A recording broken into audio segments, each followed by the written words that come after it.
Hello, welcome to Giving an Answer, the show dedicated to defending the historic Christian faith. I am your host, Harold Felder, and today we're going to talk about the archaeological evidence for the Old Testament. And as a guest, I have Dr. Scott Matscherz. I know I butchered your last name, but is that correct? Yeah, that was good. Okay. Let me tell you a little bit about Scott. Scott has an undergraduate degree in biblical studies, a master's of divinity from Southern Evangelical Seminary, and a doctor of ministry from Southern Evangelical Seminary. So it is doctor. So I have to remember to call you that because when I met you, you weren't a doctor. That's right. And all of a sudden you became a doctor, and now I've got to start calling you doctor, and it's just not natural just yet. But I'll get used to it. All right. Okay, so let's get to it. Let's get right to it. We've got a lot to talk about today.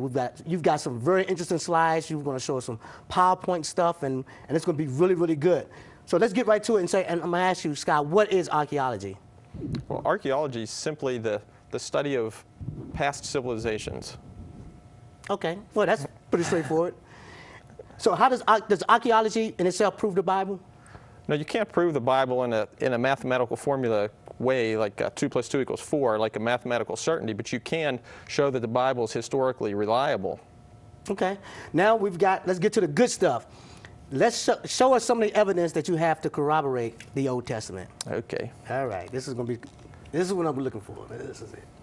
Okay, well, the three things we wanted to mention before we start was how archaeology helps us to understand the Bible. Okay. First of all, it clarifies the meaning of some scripture passages. Second, it can illuminate the original cultures for us. And third, it affirms the historical basis of the Bible. Okay, our first artifact we're going to look at today is called the Beni Hassan tomb painting. It was painted in 1892 BC, and it shows the Israelis who went to Egypt to trade. So it was founded in a small village south of Cairo, and it pictures 37 Asiatics who were traveling to Egypt on business concerning eye makeup. And we can see from this slide here their hairstyles, their clothing, musical instruments, shoes, and weapons. It showed us what people looked like during the time of the patriarchs. So this is actually what people looked like during the time of Jacob and actual Israel? Yeah, okay, that's exactly right. And then this picture here is one of the actual photos here, and it's portraying the group traveling. And it reminds us of those traders to whom Joseph was sold by his brothers. Oh, okay. There's another picture of it. And then this is a reproduction of it, so you can see it in what the full color would have looked like with more detail. But are these Egyptians or are these... These are the Israelites here, yes. Okay. Okay, now the importance of this find is that the painting dates close to the time of Abraham, and it gives us a snapshot into the time of the patriarchs, and it shows us exactly what they looked like, how they dressed, how they wore their hair, and their weapons and musical instruments. So it's like taking a snapshot that you can't get from just reading a text. You see exactly what they looked like to the artists. Right. Okay, now the second important find is called the Matscherz stele. It was made in 1210 BC. It was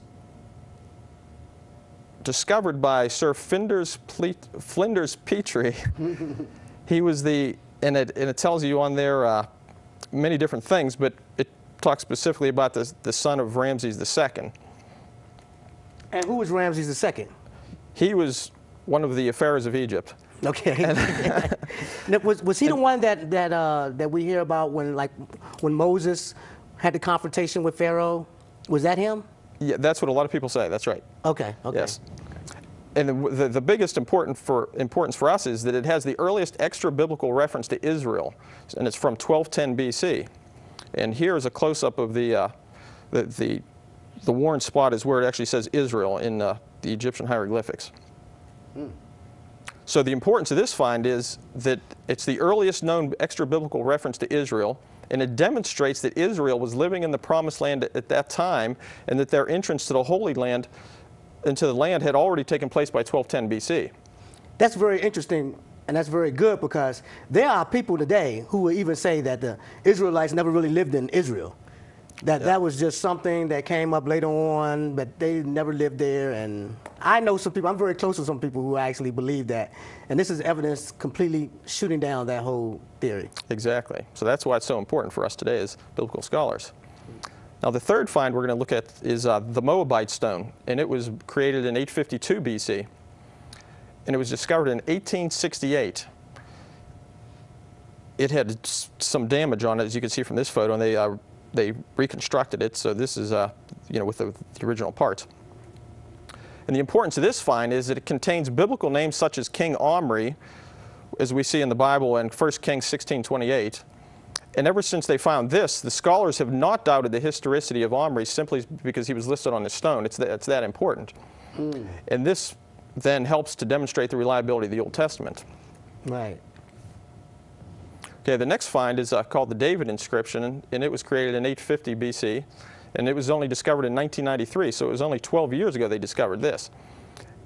And that's good evidence against people who say that, well, a lot of the Old Testament is myth, that David never existed. So, if David never existed, then, the whole story of David and Goliath, all that's fiction. They put all that in the same category, that's all fiction. Whereas we have evidence that David actually did exist, and that the house of David actually existed, and that the Israelites were basically what they said, what scriptures tell us that they were.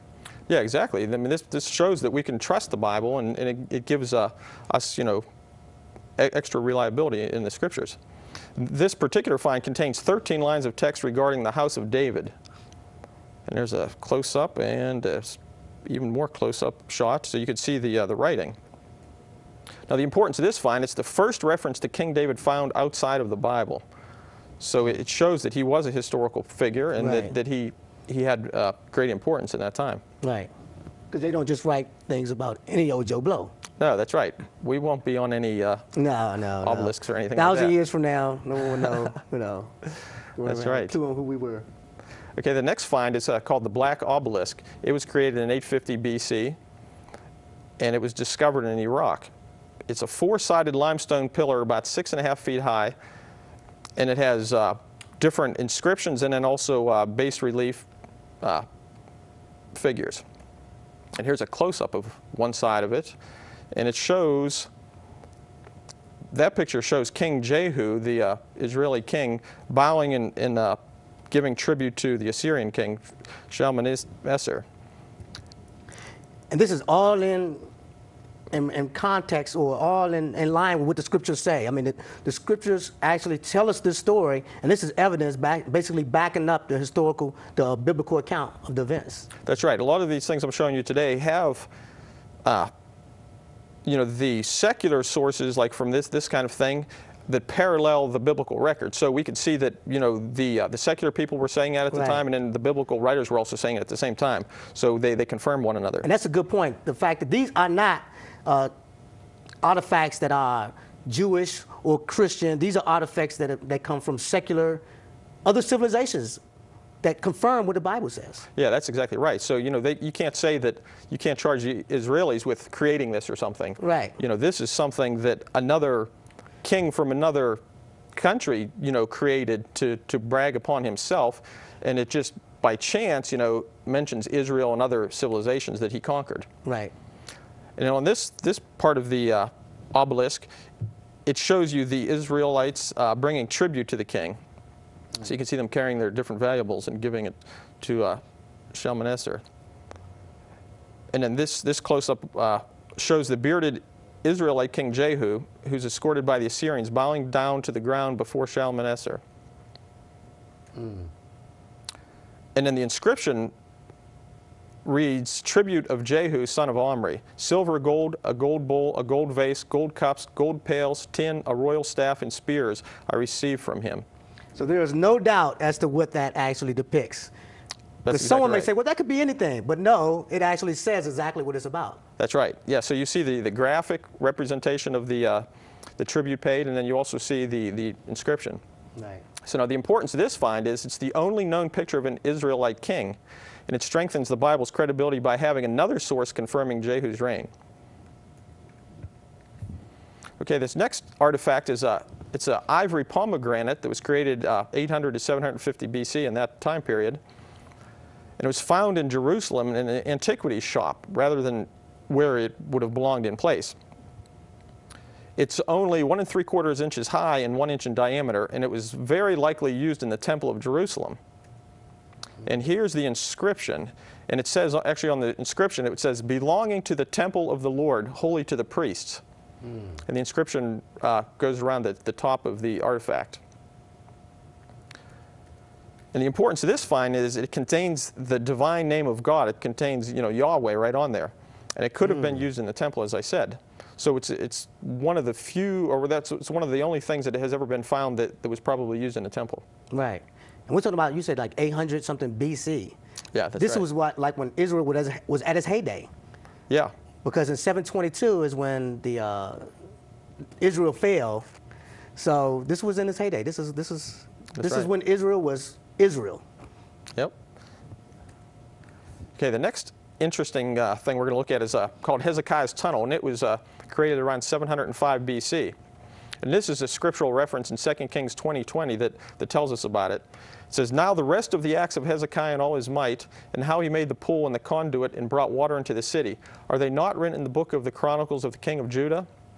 So that's the biblical reference to it, and now we'll look at the actual physical tunnel. This is a map of the city of Jerusalem in Hezekiah's time, and you can see where the wall is. And here's a close-up of where the spring originates outside of the wall. So it was Hezekiah's job to block the part where their enemies could get their water source outside of the wall and then tunnel it inside the wall so that they could have a safe water source in case of the Assyrian siege. That's actually pretty ingenious. That's right, and this is a feat. If people created this today, it'd be a great feat of engineering, let alone it was created, several thousand years ago. It's very impressive. So within the city of Jerusalem, they had their own water supply that was basically self-contained. No one from the outside knew that this stream or this water supply was going into Israel, so that they basically had infinite supply of water within the city. Yeah, that's right. Yeah, and as you know, if your city's under siege, you have to have a water supply or else you have to give up right away. Right. So it was, this is a key thing to your survival. If you don't have this, then you have to surrender. Right. Or die. Okay, now here's the entrance to the tunnel today. As you can see it, and if you go to Israel, you can actually walk through the tunnel. And these are just some of the pictures going through the tunnels you'll see. And you can see there's the water in it in the bottom, and then here's... So there's still water in the tunnel now? Yeah, it's still, yeah. It's still being used? Yeah. Well, no one necessarily drinks out of it, but it's still there. Yeah, so it we still can't flows. buy spring water from the tunnel of Hezekiah? You could, but the water looks a little dirty there, so you could probably filter it. So we could, but we wouldn't want to. Yeah, that's right. And then you can see some of these... I'm sure someone on the internet is selling water from the tunnel of Hezekiah. Yeah, you probably could. This is some of the students there walking through the tunnel, so you can see its dimensions. And then here's another shot where you can see how tall and narrow this section is. And this is one of the turns that they had to make to try to meet up with the other end, because they were digging from two directions at the same time. And then this is where they found an inscription, and they later had carved it out, and it's in a museum now, which I'll show you. And this is towards the end of the tunnel, and then it ends in the Siloam Pool. And here's what the inscription looks like after they had carved it off the wall. That was what you showed us, that big piece of chunk missing out of the wall. This is what was taken out of their chunk, is what That's you're exactly saying. right. The chunk that was in Hezekiah's temple. That's right. In Hezekiah's tunnel. Yes. Okay. Yes, and then here's the inscription on it, translation. And this was the account of the breakthrough. While the laborers were still working with their picks, each toward the other, and while there were still 3 cubits to be broken through, the voice of each was heard calling to the other, because there was a fissure in the rock to the south and to the north. And at that moment of the breakthrough, the laborers struck each toward the other, pick against pick. Then the water flowed from the spring to the pool for 1,200 cubits, and the height of the rock above the heads of the laborers was 100 cubits. Now, the importance of this find is it helps confirm the biblical record of how Hezekiah and his men brought water into the city, as we saw at the beginning with the biblical reference to it. Right. That's great. And now another find that was actually at the same site is a tunnel or shaft that went up 40 feet into the rock. And Charles Warren found it in the 1860s, so they named it after him, Warren Shaft. And there's a reference in 2 Samuel 5:8 to it, and it says, "On that day, David said, anyone who conquers the Jebusites will have to use the water shaft to reach those lame and blind who are David's enemies." So they were going to use this water shaft to conquer the Jebusites. So now here's the water shaft looking down it from the top. And in 1 Chronicles 11:6, it has another account of it, and it says, "David had said, whoever leads the attack on the Jebusites will become commander-in-chief. And Joab, the son of Zeruiah, went up first, so he received the command." Now, you yourself, did you actually visit some of these sites? Yeah, I went to everything probably we see today. So are some of these pictures your pictures? Yeah, some of them are. Great. Yep. And if you go there today, you can walk in the same tunnels and see everything as well. Right. And now here's Warren's shaft again, looking down the tunnel and then looking up the shaft. And now the importance of this find is it adds credibility once again to the biblical account, showing us how David and his mighty men could have overcome the Jebusites. Right. Okay, another interesting find was it's called the Taylor Prism from 691 BC, and it describes the reign of King Sennacherib from 705 to 681 BC. It was discovered in 1830 in Nineveh. It was written in Assyrian cuneiform, and it's now in the British Museum. It records different military campaigns by Sennacherib, and it tells the invasion of the kingdom of Judah in 701 BC. Hezekiah did not submit to the Assyrian yoke, and he was subsequently locked in Jerusalem like a bird in a cage. And then Sennacherib was laying siege to the city, and he deported some 200,000 people. And then during the night, as you remember the biblical account, the Assyrian army was struck down by an angel of the Lord, and the siege was lifted. Right. So that's where this fits in. So Right. everybody usually remembers that story. Because he had to break off the siege, so then we have the Assyrian leaders not saying that he conquered them. That's right. But just saying that he had them like a bird in a cage. That's exactly right. And if he had conquered them, he would have said he had conquered them. Yes, that's right. Because he was very, he wasn't hesitant to brag upon himself. So if he did something, he was going to tell everybody about it. More evidence for the biblical account. That's right.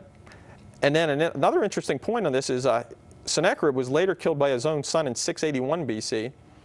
And an account in 2 Kings 19:7 reads, "The Lord said, behold, I will put a spirit in him so that he will hear a rumor and return to his own land, and I will make him fall by the sword in his own land." So the Bible talked about it before it happened. And then we learn from the historical account that Sennacherib was killed by his son.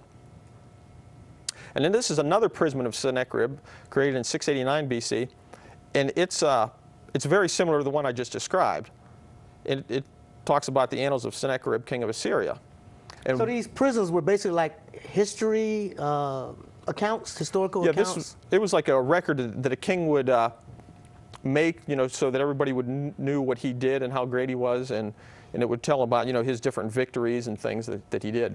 For posterity, and I guess for those who were around at the time also. Yeah, so it was like it's like his legacy. It's like an account of his legacy. Yeah, exactly. Okay. Yeah. Great. And now part of the translation on this prism is, "As for Hezekiah the Jew, who did not submit to my yoke, 46 of his strong-walled cities I besieged and took.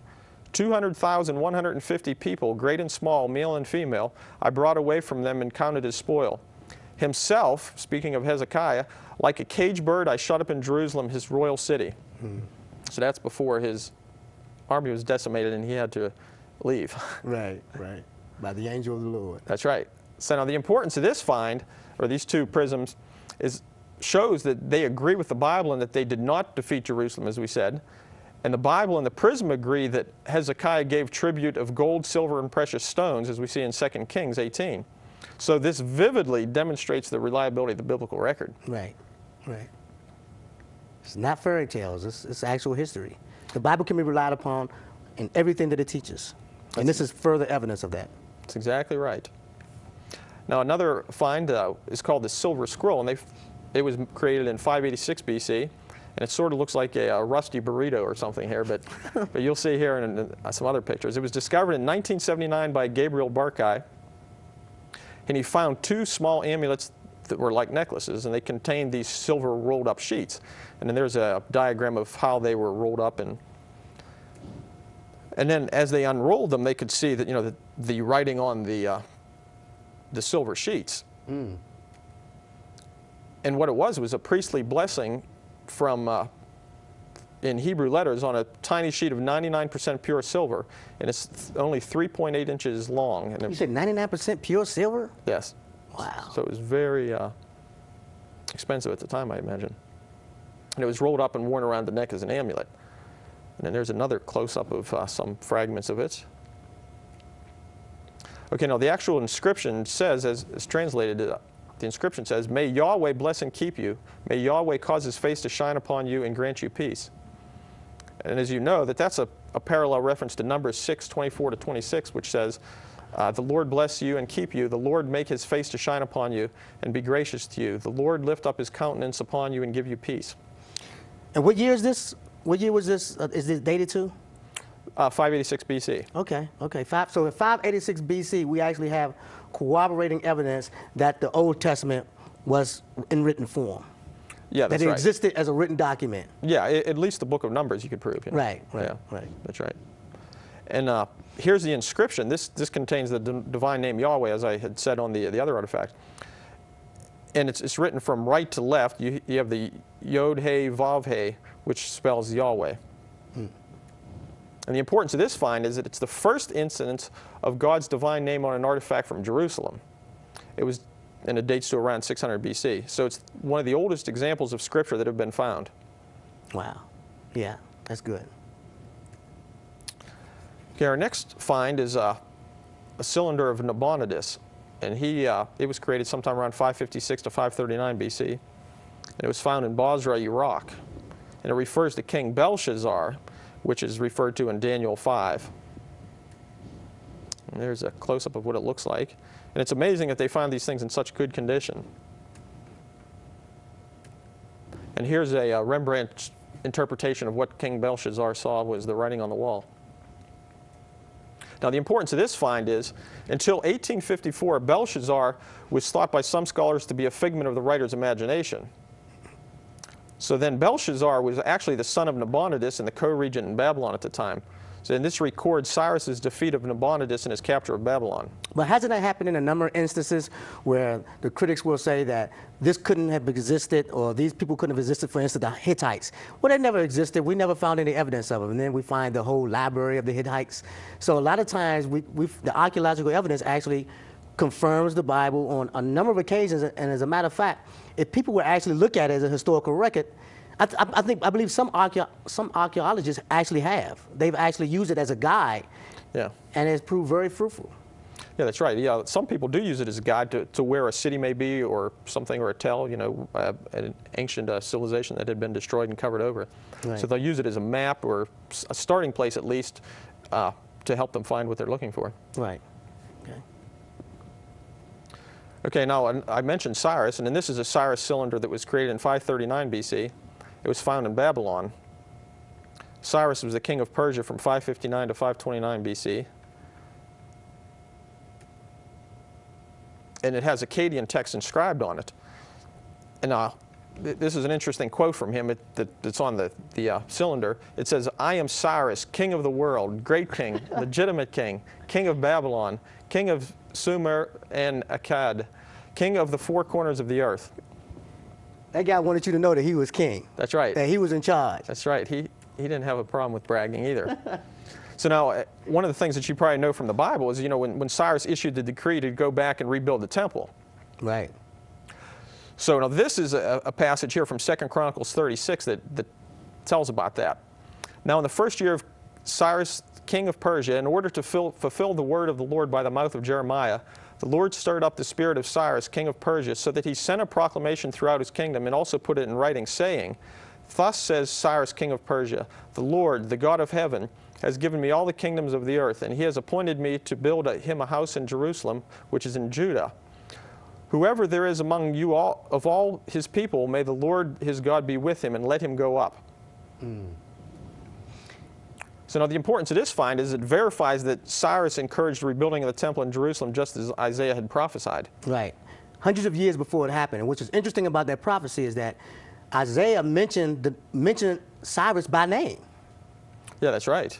Way before he was born. So before he was born, God said, and what's interesting about, another thing interesting about Isaiah's prophecy is that they hadn't even been taken into captivity, yet Isaiah was prophesying that they would go into captivity, and the name of the guy who would let them out of captivity would be named Cyrus. That's right. And this is further confirmation that that is exactly what happened in history. That's exactly right. And it shows that it's not an after-the-fact prophecy, you know, that somebody just came up with after it occurred, you know. Right. Good point. And then another interesting find here is called the Behistun relief, and it was created in 520 BC. It was commissioned by Darius I, and it records his exploits and deeds, and it's located halfway between Tehran and Baghdad today. It was created on a cliff 400 feet above the valley floor, and it was 100 feet above the highest point you can climb to. And after they created it, they sheared off the face of the cliff so that no one could ever go up there and deface it. So in 1835, Henry Rawlinson, you know, discovered it, and he started the work of copying the inscription so he could translate it. So he risked his life by standing on the top of this ladder on the a 1-foot shelf on the cliff face so that he could translate it. And the relief has a trilingual inscription, so it has 3 different languages, and they're all parallel. And it's written in Assyrian cuneiform, Elamite, and Old Persian.